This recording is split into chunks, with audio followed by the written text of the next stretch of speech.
Мой гост е кмета на София Васил Терзиев, тъй като говорим за това, което става с вашия колега Коцев и бившия ви заместник Барбутов. Кратък коментар на горещото. Щастлив съм за господин Барбутов, че му промениха мярката и се надявам и същото да се случи и на Благомир Коцев в най-скоро време. Аз много пъти съм говорил по тази тема за избирателното правосъдие и как едни случаи, къде с основания, къде без основания веднага се активират всички институции, за други, както и вие казахте, много удобно се избира да не се прави нищо.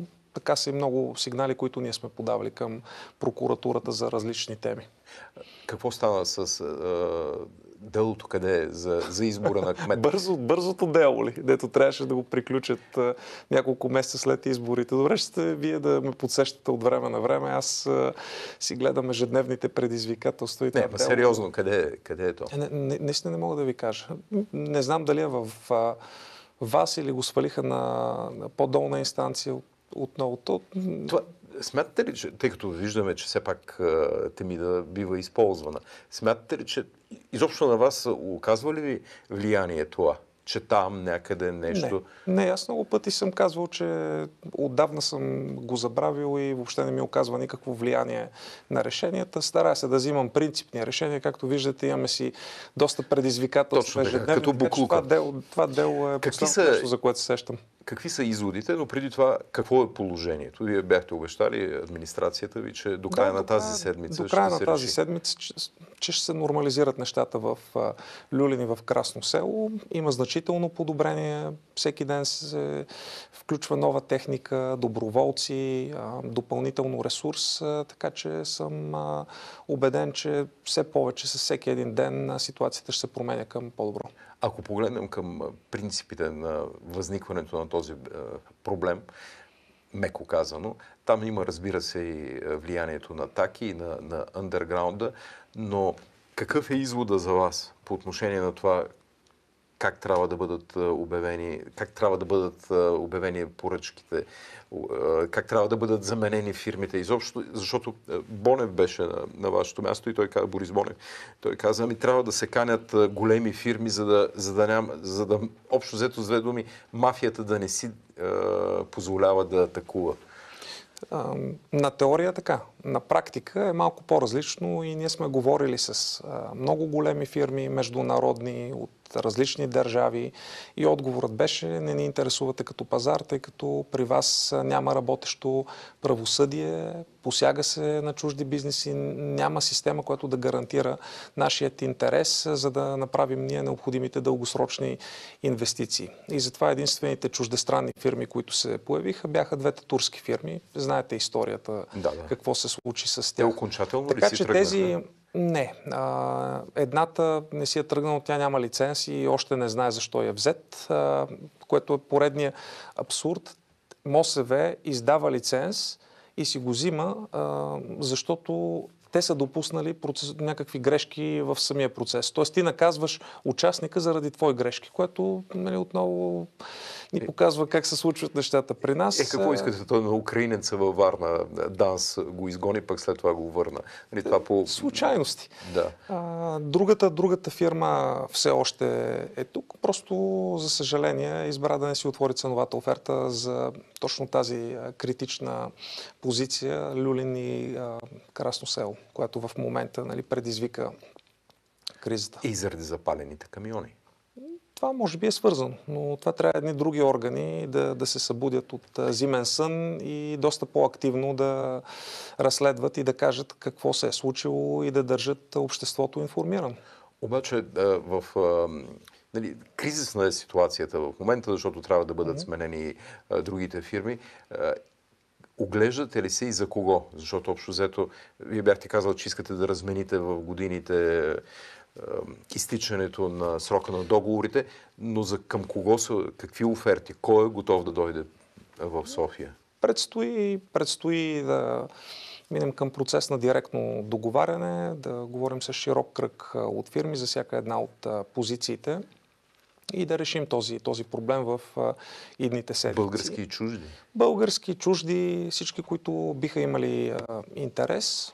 Така че за нас е много приоритетно да всички да имат спокойствие, че няма да посрещнем нова година без сметоизвозване и без почистване. А какво става с тази столичната, общинската фирма, която е свързана с завода за боклук? Сега има тук двама важни общински играча. Едното е общинското предприятие, завода за третиране на отпадъци, СПТО, което е общинско предприятие. Общинските предприятия, те са под мой директен контрол. Докато общинските дружества, като Софекострой, Софинвест, Топлофикация, ЦГМ, транспортните, те са под ръководството на Столичния общински съвет. Те избират техните ръководства и значи общински съвет. Едното е предприятие, другото е фирма или какво? Това повечето зрители най-вероятно не го знаят, но то е много важно. Общинските предприятия, паркове и градини, са на ваше подчинение, предприятията. Те са като част от общината. Те са под директен мой контрол. И аз там имам доста по-голяма възможност да променям нещата и то се вижда. Завода за боклук многократно сме говорили. Който е на ваше подчинение? От мое подчинение говорили сме за резултатите, за всичко свързано с оползотворяване на RDF, количеството рециклируеми материали, финансовите резултати, всички схеми, които са пресечени. С общинските дружества? Общинските дружества, там общинският съвет назначава техните ръководства и реално те са принципал. За да работи системата добре, трябва да се случат няколко неща. Едното от тези, вие го казахте. Това е да няма такава концентрация на договори, които изтичат в една година. В момента имаме 18 района, които изтичат сега, около Коледа и началото на следващата година. Това нещо би трябвало да се раздели много по-равномерно в рамките на 4-5 години, за да нямаш кризи. Второто нещо е да имаш широк кръг от участници, за да нямаш прекалено голяма концентрация в нито една фирма, българска или международна. Третото важно нещо е ти да имаш и общински капацитет, което значи и завода за боклук да бъде по-добре екипиран с техника и Софекострой да имат капацитет да извършват тази дейност. Затова и ние аз заявих ясно, че моето виждане е Софекострой да им бъде възложена 6-та зона, Красно село и Люлин, заедно с Красна поляна, която те обслужват в момента. И това би им дало достатъчен мащаб, за да могат да развиват качеството. Това трябва да бъде решено от Общинския съвет. То беше решено. И Общинският съвет гласува заем от 9 милиона лева, за да можете да започнат да закупуват техника, да наемат хора. А техниката и възможностите на подчинения ви завод за боклука, защото също помогна. И там предстои да вкарам доклад на следващото или последващото заседание на Общинският съвет с ясен план за увеличаване на щатната бройка и финансовата инвестиция, която ще е необходима, за да можем да заздравим тази дейност. И когато ти имаш повече капацитет в завода за боклук за такива ситуации и общинско дружество, като Софекострой, което вече може да извършва качествено тази услуга в 3 района. Имаш буфери. Имаш буфери. Да. Надявам се с времето вече да не се повтарят подобни ситуации. Господин Терзиев, два много важни принципни въпроса. Покрай тази криза стана ясно, че така наречените цветни контейнери имат много голяма роля, защото който хвърля там взема от парите на таки и на тези, които извозват другите.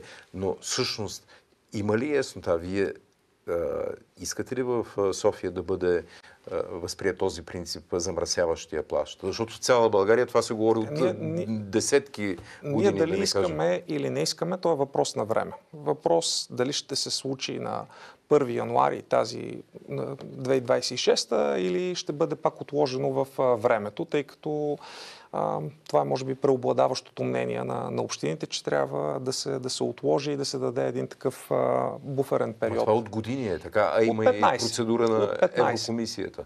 Но това, което излезна като най-важен урок и като послание към всички зрители е, че цветните контейнери трябва да ни станат най-добрия приятел. Всяко едно нещо, което се озове в цветния контейнер, които се обслужват от съвсем други фирми, тъй наречените оползотворяващи организации, е нещо, за което ние като софиянци не плащаме, защото то не се е озовало в сивия контейнер с смесен. Което се плаща. Така че всичко, което е едрогабаритен отпадък, всичко, което е строителни материали с горе, всичко, което е рециклируеми материали, не бива да се озовава в сивите контейнери, защото това, че сме небрежни, после го плащаме.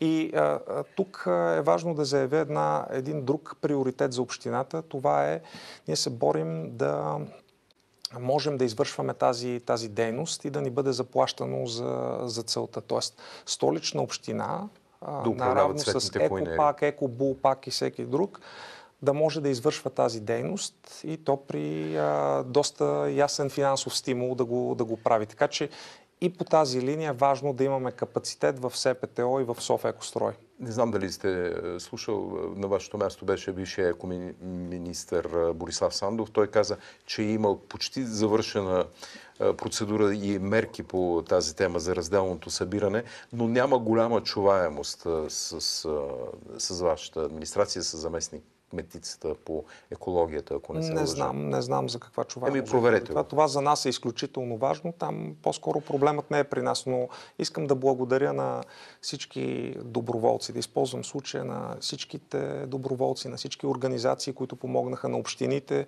които ни помагат да се справим с това. Тази солидарност е изключително зареждаща. Аз винаги съм вярвал, че можем повече като общество. Не ме изненада, но ми беше приятно да го видя в действие. И винаги съм казвал, че ние няма да има кой да ни спре. Ще постигнем невероятни неща, когато се научим да бъдем такива солидарни, не само във времена на криза. Ние като народ винаги се дигаме, когато опре ножа до кокала, но когато се научим да сме солидарни по този начин всеки ден в ежедневието ни и да разчитаме един на друг, ще стигнем на вас това ви е харесало, на хората им хареса това, че излязохте от този предишния си малко така IT стайлинг и показахте зъби по отношение на Таки, по отношение на Пеевски и на Хамид. Но само преди да говорим за тези политически теми, да ми кажете доколко е вярно това, че сега кризата с двата района е показала значително намаляване на количеството отпадък, което се извозва оттам. Което означава, че преди това е надписвана сметката. Да, и ние сме разказвали за тази схема с претоварването на боклук, с търсене на отговори, защо от 3 кофи 2 се дигат, една не се дига. Така че това потвърждава някои от нашите хипотези. Другото интересно нещо е, че от завода казаха, че толкова чист боклук никога не са получавали. Тоест какво е правено преди? Смесване? Смесване. Строителни материали, едрогабаритни отпадъци, неща, които би трябвало да ни се плаща на нас, че някой ги изхвърля, а не ние да плащаме за това, че са озовали в завода. С едно изречение, кой ще влезе сега в районите? Кога ще стане ясно кои са кандидатите и с кои ще завърши пряко? Следващите седмици. Кой ще влезе, не мога да ви кажа. За това предстоят преговори. Но това, което е сигурно, е, че ние ще защитаваме финансовия интерес на софиянци. Като говорим за концесии, изобщо за чуждите фирми, топлофикация, това е национален проблем всъщност, но там БСП не желае да се произнася думата концесия. Кой трябва да реши? Не са казали какви са алтернативите. То е много лесно да критикуваш всяко едно нещо, но... Защото пролетариатът така мисли. То хубаво, че пролетариатът така мисли, ама той света еволюира.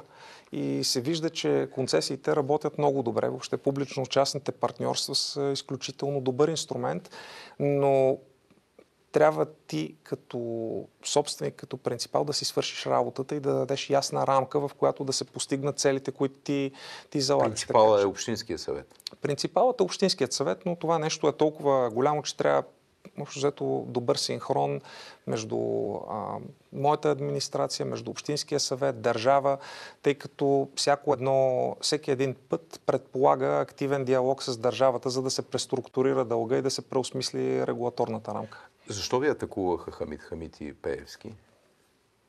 Не знам. Те имат някакви странни идеи за освобождение. Не знам какво ще освобождават, от кой, от какво. От вас.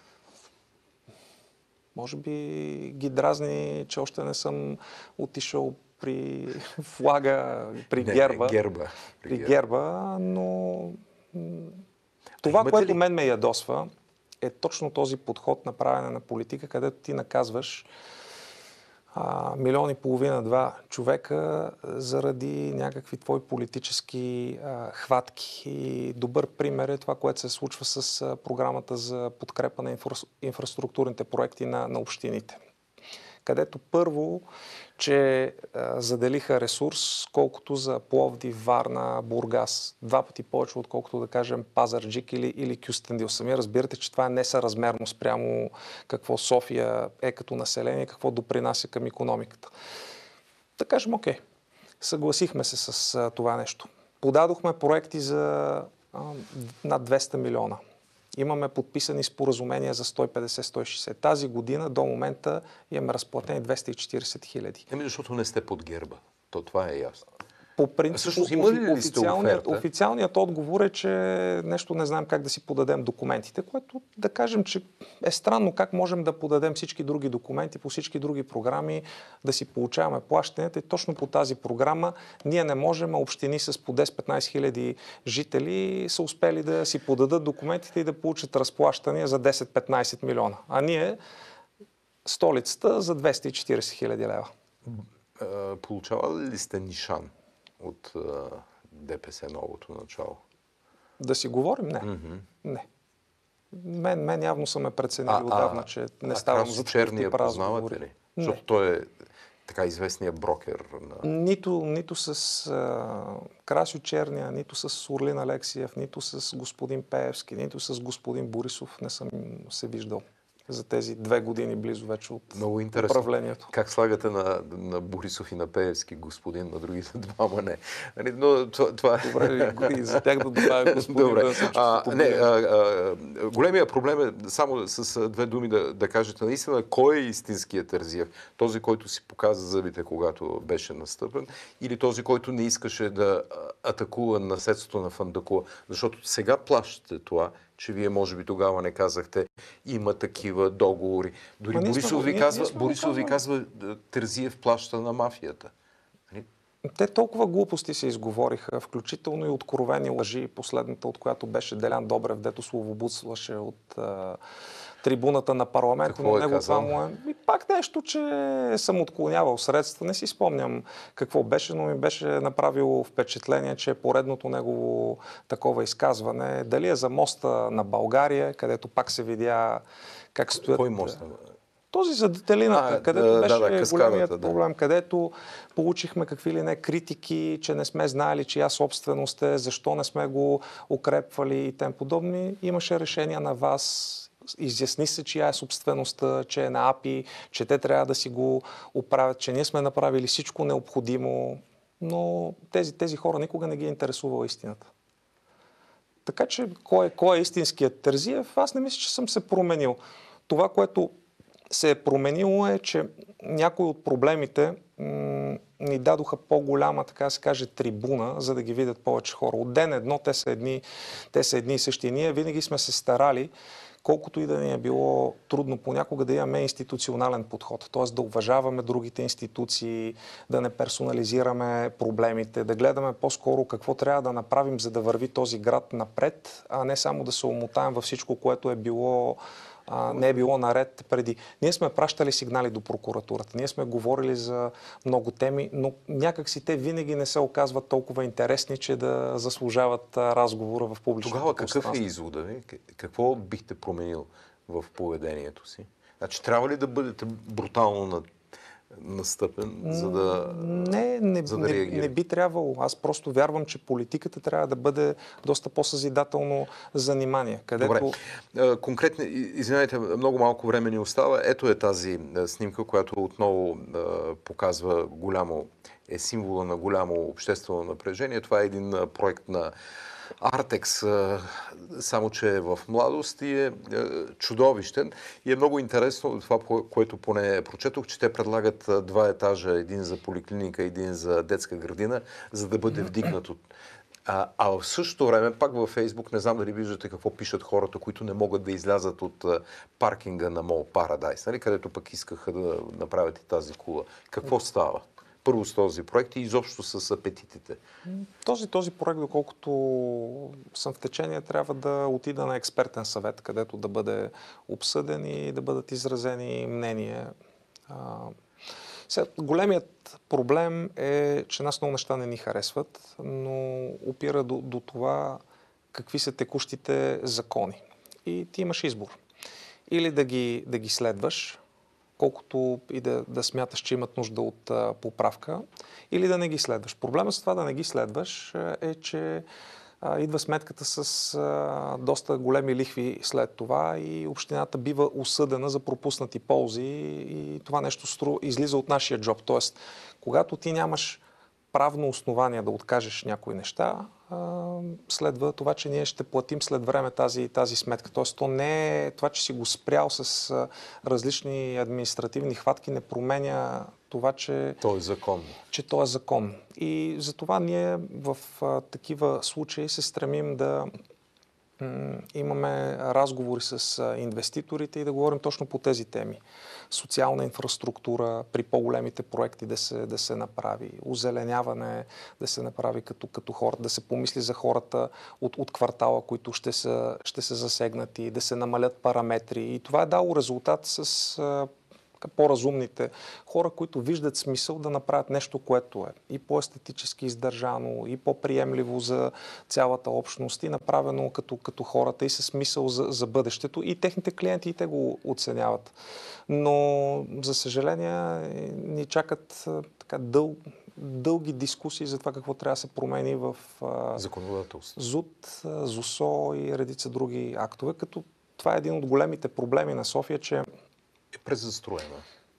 Общия устройствен, то е функция на общия устройствен план и закона за устройство и застрояване на Столична община, които са закони. Те минават през парламента, единствената община, вместо да минава през решения на местната власт.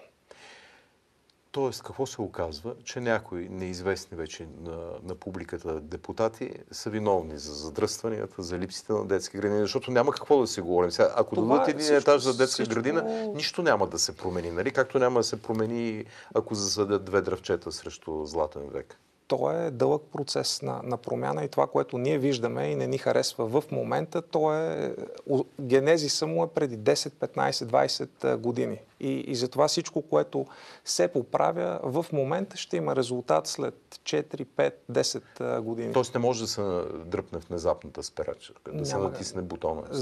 За мое съжаление няма как. Стремим се да променяме всичко, което можем в тази система. Има резултати, доста неща, които преди са били затворени като информация, в момента се визуализират. Гражданите могат да видят на картата на Боян Юруков какво и къде евентуално ще се появи. Да, обаче ако вие нищо не можете да направите, аз съм канал 100 пъти Боян. Казах, не е да не можем и го правим, но има граници на това. Не е толкова лесно да кажеш просто тук не ми харесва тази сграда и няма да има сграда, защото ти в крайна сметка трябва да го обезпечиш този инвеститор с нещо. Завършваме почти така, както започнахме. Тази политическа нестабилност, тъй като вие сам казахте, че има много по-малко отделени средства за Столичната община, отколкото, например, за Пазарджик, Кюстендил или разни други градове.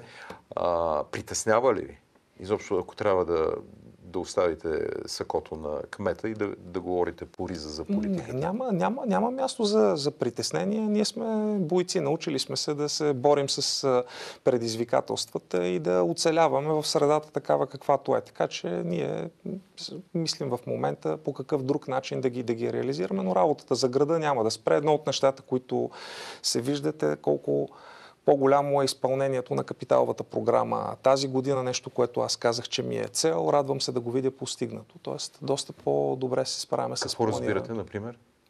Разбирам, че няма да влачим тези огромни преходни остатъци от година на година, защото сме казали, че ще направим тези и тези инфраструктурни проекти и после нищо не се е случило. Ето е тази карта, която препоръчах, защото всъщност не сте я направили ви. А доброволци, както купиха 2 камиона за буклук, ето тази карта. Но ние даваме платформата и нас това ни е целта, ние да дадем платформата, така че доброволци, заинтересован бизнес. Това са доброволци или? Да, кой е направил?